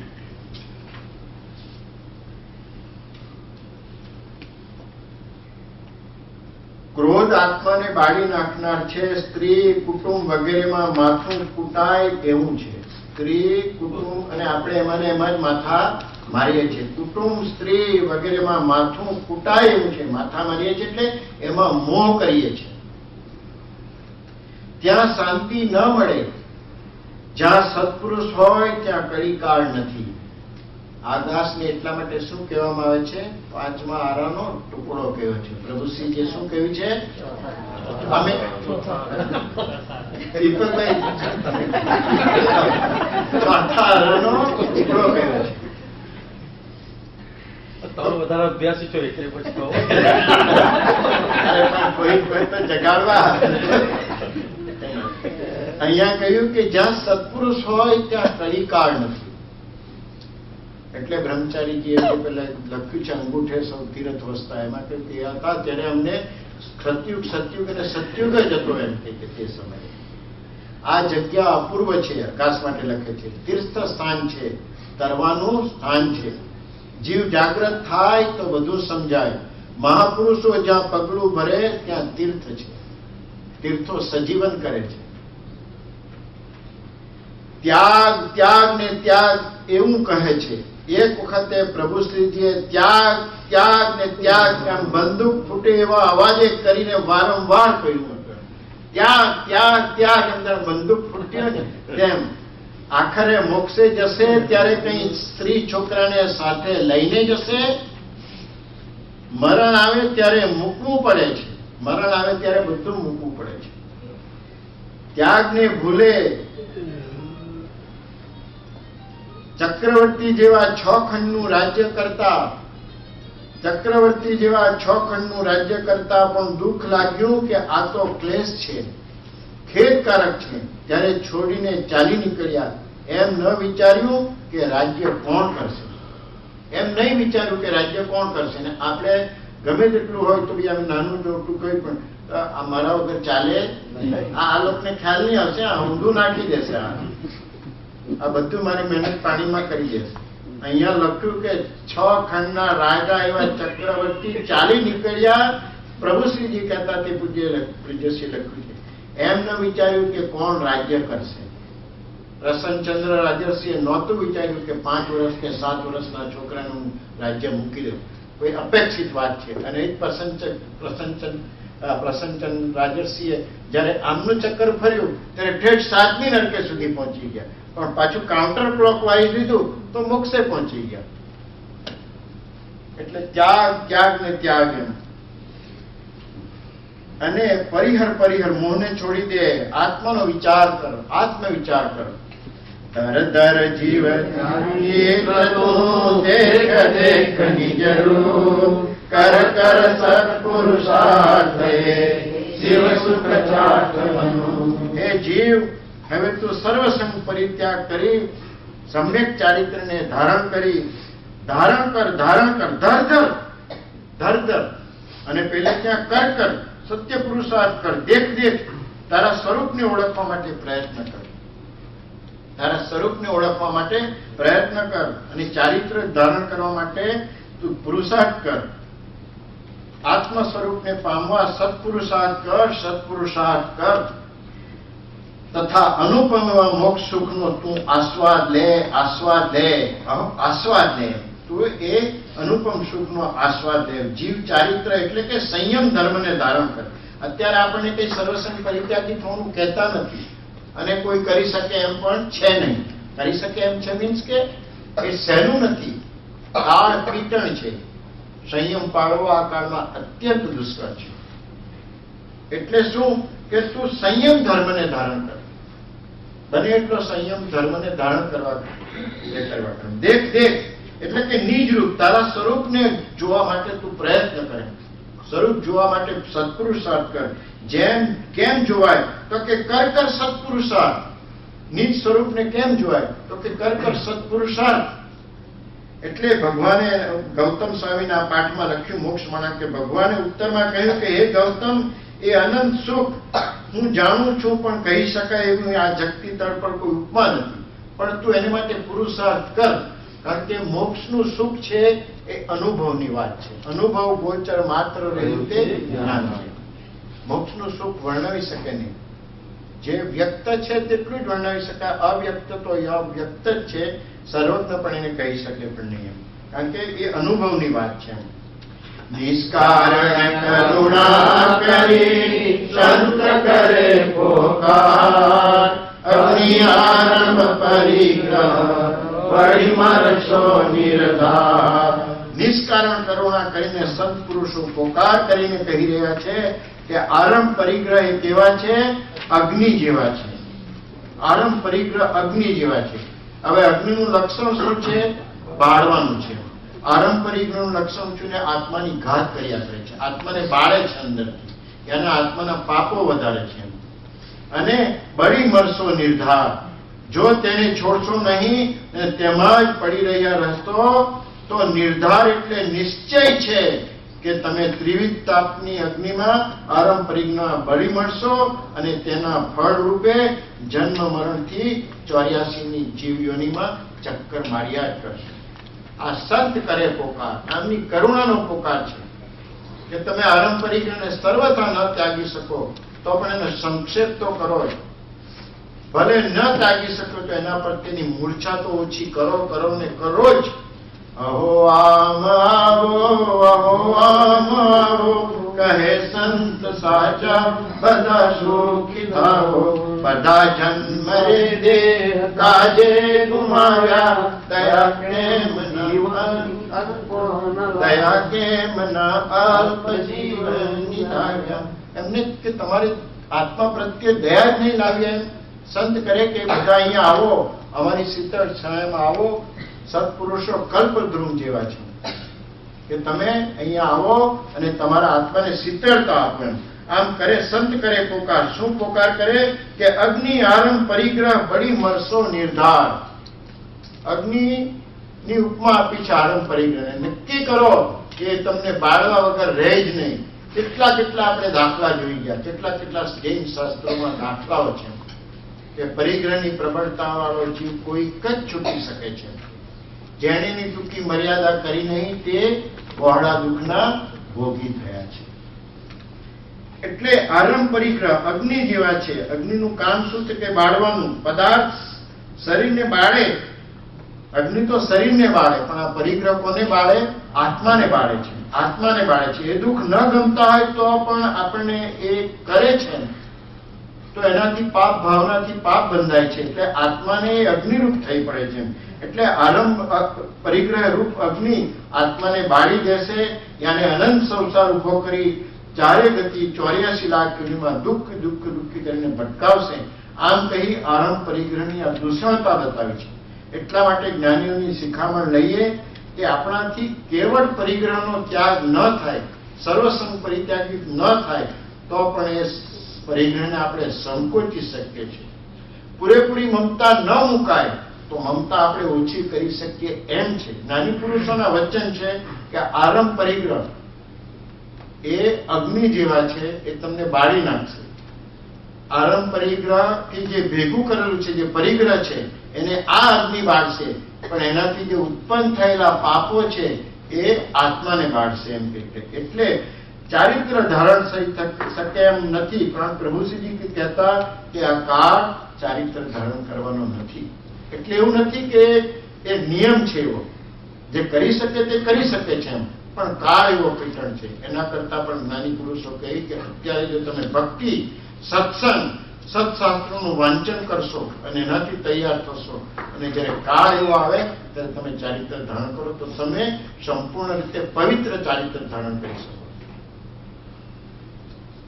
નહીં તો ભેખ ધરે જો સિદ્ધિ થાય તો ભાંડ ભવાઈયા વૈકુંઠ. એમ પ્રભુશ્રીજી અને બ્રહ્મચારીજી કોનું વચન છે? આ કોઈ સામાન્ય નથી. સમ્યક દ્રષ્ટિ એવા પ્રીતમદાસનું વચન છે. એટલા માટે પ્રભુશ્રીજી અને બ્રહ્મચારીજીએ પ્રીતમદાસના કક્કાનું કર્યું છે. પ્રીતમદાસ ક્યાંના હતા? પ્રભુશ્રીજી એમના વખાણ કર્યા છે. પરમ કૃપાળદેવ એમના વખાણ કર્યા છે. પરમ કૃપાળદેવ વખાણ કર્યા છે પ્રીતમદાસના કક્કા. એ કહેતા એમ એટલે ટૂંકમાં આપણે કોઈ એ નથી એમ, પરંતુ ચારિત્ર ધારણ કરવું, સંયમ પાળવો અતિ દુષ્કર છે. તો અત્યારે આપણી પાસે સમય છે તો ભક્તિ ભજન કરીએ અને એની તૈયારી કરીએ. એટલે બને એટલો આરંભ પરિગ્રહ ઓછો થાય તો બરાબર છે, પણ એના પ્રત્યેની મમતા તો ઓછી કરતા જ રહેવું પડશે. મમતા તો ઓછી કરતા જ રહેવું પડશે. જન્મી જગમાં નર રૂપે જીવન સફળ તો થાય, જો ગુરુ રાજ ભજી રહો મુક્તિ માર્ગ ઉપાય. જો ગુરુરાજને ભજી લો અને મુક્તિ માર્ગનો ઉપાય જાણી લો તો જ જીવન સફળ થાય. હવે ખાલી 5-10 મિનિટ આજ્ઞા ભક્તિ પર ફરી દોહરાયું આજે. અને જે કોઈ ભાઈ બહેનોની ઈચ્છા હોય એ કાલે દેવવંદન આરતી મંગળ દીવો પૂરો થાય ત્યાર પછી જો લેવાની આજ્ઞા લેવાની ભાવના હોય તો આપણે વાંચી જઈશું. અને અહીંયા 3 નમસ્કાર કરીને પોતે મનમાં ડિસાઈડ કર્યું કે મારે 3 મહિનાની આજ્ઞા લેવું છે, 6 મહિનાની આજ્ઞા લેવી છે, 2 મહિનાની લેવી છે.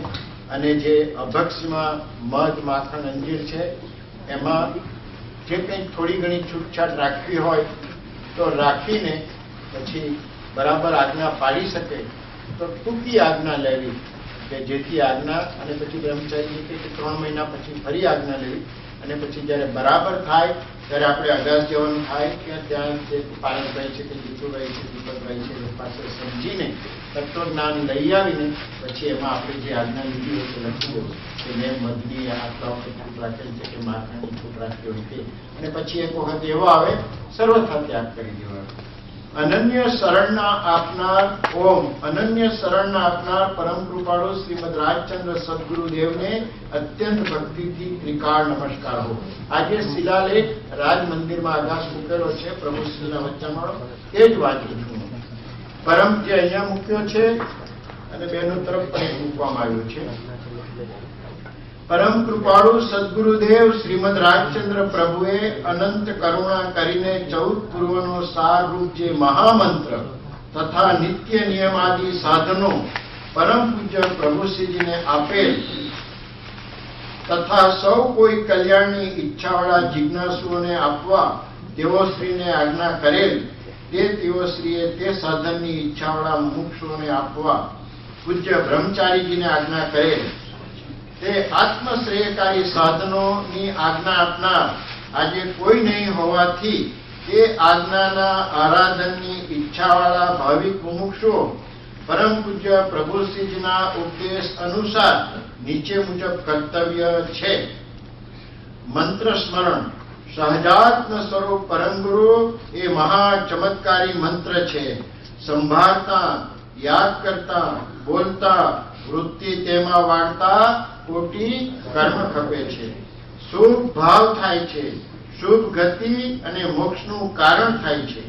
મરણ સમયે ચિત્તવૃત્તિ મંત્ર સ્મરણમાં કે તે સાંભળવામાં જોડાય તો ગતિ સારી થઈ જાય અને જન્મ મરણથી મુક્ત થવાનું સમર્થ કારણ થાય છે. આ મંત્રની 3 કે 5 માળાનો નિત્ય નિયમ રાખવા યોગ્ય છે. નિત્ય નિયમ ભક્તિના 20 દોહા, યમ નિયમ, ક્ષમાપનાનો પાઠ વગેરે રોજ ભક્તિ કરવી.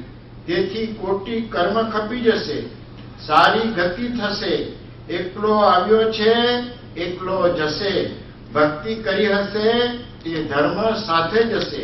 આત્માને સુખ પમાડવું હોય તો પૈસો ટકો કાંઈ સાથે આવશે નહીં. એક ભજન ભક્તિ કરી હશે તે સાથે આવશે. ઘણા ભવ છૂટી જશે. માટે આ કર્તવ્ય છે. તેથી મનુષ્ય ભવ સફળ થશે. તો પ્રભુશ્રીજીને પરમ કૃપાળુદેવે આજ્ઞા કરી હતી. પરમ કૃપાળુદેવને પૂજ્ય બ્રહ્મચારીજીને પ્રભુશ્રીજીએ બ્રહ્મચારીજીને આજ્ઞા કરી અને બ્રહ્મચારીજીએ જોયું કે કોઈ એવો આત્મશ્રેયકારી સાધનોની આજ્ઞા આપી શકે એવું કોઈ છે નહીં. એટલા માટે પ્રભુશ્રીજીના જ વચનો ત્યાં મૂકીને પછી આ બ્રહ્મચારીજીએ ટ્રસ્ટીઓને કહ્યું હતું અને તે પ્રમાણે ટ્રસ્ટીઓએ શિલાલેખ ત્યાં મૂક્યો છે.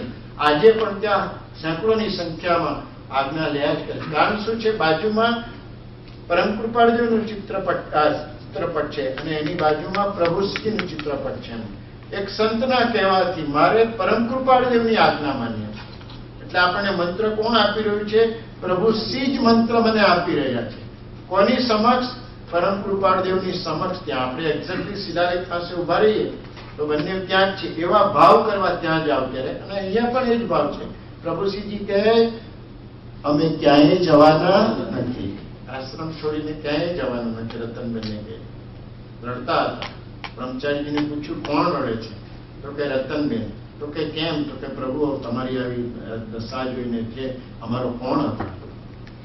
તો કે અમે ક્યાંય જવાના નથી. તો એ નિત્ય નિયમમાં શું છે કે ભક્તિના 20 દોહા એટલે હે પ્રભુ, યમ નિયમ એટલે, અને પછી સમાપ્તનો પાઠ, અને સહજાત્મ સ્વરૂપ પરમ ગુરુ મંત્રની માળા, 3 મંત્રની માળા કે 5 મંત્રની માળા એ લેવાનું. આ દરરોજ કરવાનું છે. અને એના પરેજી રૂપે 7 વ્યસનનો ત્યાગ, જુગાર, માંસ, દારૂ, મોટી ચોરી, વેશ્યાગમન, શિકાર, પરસ્ત્રીગમન એ 7 વ્યસનનો ત્યાગ કર્તવ્ય છે. બ્રહ્મચારીએ તો ત્યાં સુધી લખ્યું કે જે મુમુક્ષુ હોય તેને આ ત્યાગ તો સહેજે હોય જ. આપણે જો મુમુક્ષુ હોઈએ તો પછી જ્યારે આજ્ઞા લે છે તેને આ ત્યાગ તો આમાં કોઈ છૂટછાટ આપી નથી. પણ જે અભક્ષ છે, વડના ટેટા, પીપળના ટેટા, પીપળાના ટેટા, ઉમરડા, અંજીર, મધ અને માખણ. ગઈકાલે આપણે જોઈએ કે ઉમરડા પણ અંજીર જેવા આવે. અંજીર એકદમ કોમળ હોય, લીલા અંજીર, તેમાં ઘણા એવા બધા જીવો અંદર એ થાય, અને અનંત બીજો એટલે ઘણા બીજો વાળું છે. એ દ્રષ્ટિ પણ એમાં છે, પણ મુખ્યત્વે એમાં ઘણા બધા સૂક્ષ્મ જીવાતો હોય અને એ ડ્રાય થઈ જાય એટલે મરી ગયું હોય છે. એટલે તમે શું ખાઓ છો? માત્ર એનું જીવાતોનું કલેવર જેવું ખાવ છો. જેમ આપણે એક લેખ ઘણી પ્રતિષ્ઠાની જે આપણે બુક આપી હતી તેમાં આપ્યો છે કે સાબુદાણા અભક્ષ્ય છે. સાબુદાણા આપણે ક્યારે વાપરીએ છીએ? અને બહારથી જ્યારે બજારમાંથી પાપડી લાવો છો ને, એમાં બહેનો ખાસ ચેતવાનું કે એમાં એ લોકો સાબુદાણા વાપરતા હોય છે, કારણ કે એનાથી ખીલે છે. અને આપણે ઘરે કોઈ દિવસ પાપડી બનાવી નહીં એટલે આપણે બજારમાંથી લઈ આવીએ છીએ. એટલે એમાં પેલી ખીલે ને પાપડી, એમ ખીલે ને ફૂલે, એટલે એમાં એ લોકો સાબુદાણા નાખતા હોય. સાબુદાણા એ મૂળ તો કંદમૂળ છે. 2 મિનિટ લઉં. દક્ષિણ ભારતમાં એ બને છે. લેખ વાંચો બધાને, આ ચોપડીની સાથે આપ્યો છે અંદર લેખ છે. જે કોઈ ભાઈ બહેનોને આ પુસ્તિકા જોતી હોય ને તો એ લઈ જઈ શકે છે, અને 2 જ મિનિટ લઈને આ લેખ પણ વાંચી જો. આનામાં તો બીજા લેખ પણ આપ્યો છે કે શ્રાવક કંદમૂળ ખાય નહીં ખાય. પણ એક વખત ચિત્રલેખામાં લેખ આવેલો, અને પછી તેમાં એક શું કહે પેલું આપણે હાસ્યજનક પેલું બનાવે ને તેને કાર્ટૂન, એમાં લખ્યું કે આજકાલ કાંદા બટાકાના ભાવ ઘટી ગયા. નીચે લખેલું કારણ જૈનોના પર્યુષણ શરૂ થયા. અઠવાડિયા પછી બીજું કાર્ટૂનમાં લખેલું કે ફરી પાછા ભાવ વધી ગયા, જૈનોના પર્યુષણ. અને આમાં તો છે શ્રાવક કંદમૂળ ખાય. આ પહેલો વિચારવાનું છે. કંદમૂળ એટલે બધાને ખબર છે.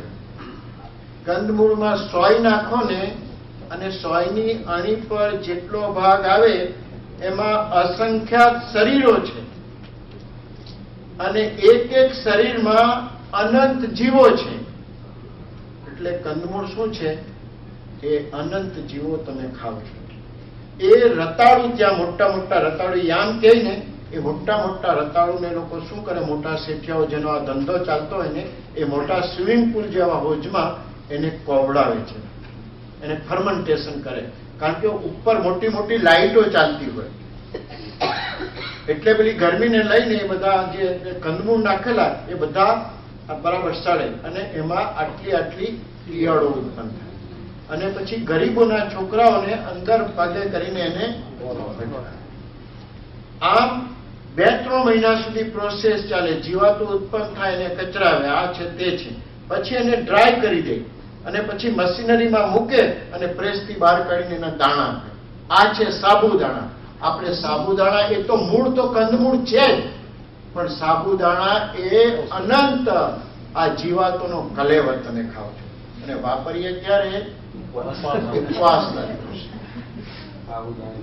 ખીચડી, સાબુદાણાની ખીચડી.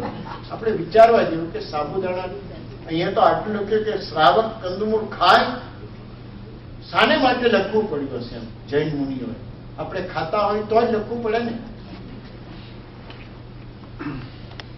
પ્રભુશ્રીજી કહે કે આટલો ભાવ ન ખાઈએ તો ન ચાલે. અત્યાર સુધી ઓછું ખાધું. પ્રભુશ્રીજીએ ઘણું ઘણું લખ્યું છે. પોંક નહીં ખાવો, કંદમૂળ. અને પટેલિયા બિચારાને તો ખબર નહીં, એટલે પ્રભુશ્રી ત્યાં પોંક લાવે, પોંક પાડે, પછી પેલું ઉબડિયું લાવે, પેલી પાપડી અંદર ઊંધિયું લાવે, પાપડી બાકી ને. પ્રભુશ્રીજીએ કે કોઈએ પણ એને અહીંયા લાવવું નહીં. પટેલ એને ધીરે ધીરે અંદર લાવ્યા. પછી અંબાલાલ કાકા કહી કે આ તો પ્રભુશ્રીજીએ ડૂબડૂબી વગાડીને સાપ કાઢ્યો, આ તો જૈન ધર્મ નીકળ્યો. આપણને એમ કે પણ પછી કહી કે હવે બાપાને છોડાય, હવે બાપાને નહીં છોડાય. બાપા અમે ઊંધિયું છોડી દઈશું, પણ હવે તમને અમે નહીં છોડી. કંદમૂળ છોડી દઈશું, પણ અમે જૈન ધર્મને છોડીશું નહીં. જે કોઈ ભાઈ બહેનોએ આજ્ઞા લેવી હોય અને નહીં સમજ હજુ પડી હોય તો પણ દીપકભાઈ છે, બહેનોમાં દીનાબેન છે કે અંજનબેન છે કે ઉર્મિલાબેનને પૂછી દો એટલે ખ્યાલ આવે. આમાં કોઈ જાતને તમારે લેવું હોય તો આ 3 નાની આજ્ઞા એ તમને ધીરે ધીરે પછી અંદર લખ્યું છે કે વગેરે એટલે બીજા પાઠમાં ઉમેરતા જવાનું, અને એ પ્રમાણે જીવ આજ્ઞામાં આવતો જાય છે. તો સત્પુરુષોની યોગ પણ